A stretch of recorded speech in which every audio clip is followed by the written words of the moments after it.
Welcome to Sweet Life Beat Life. We hope this video helps.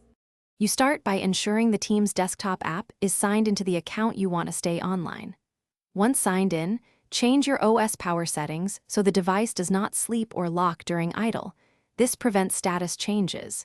Make sure the device remains plugged into power and connected to Wi-Fi or Ethernet. Intermittent networks cause status drops.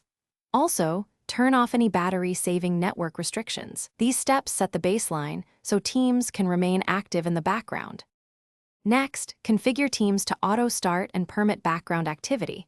This keeps the process running. Then implement a minimal keep alive, a hardware mouse jiggler, or a scheduled script that simulates input every 9 minutes. This prevents status from switching to away. If you manage devices centrally, apply an organization policy or registry tweak to extend presence timeout. Make sure any automation is compliant with IT rules. Unauthorized tools can violate policies. Finally, validate the setup.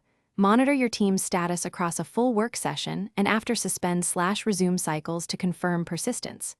If status still flips to away, inspect for brief network interruptions, OS background restrictions, or Teams updates that restart the app. Clear Teams cache and sign out /in if necessary. If problems persist, gather event logs and involve IT support. They can check org-level presence policies or federation issues. One key tip: address transient network drops first. They are the most common cause of status loss.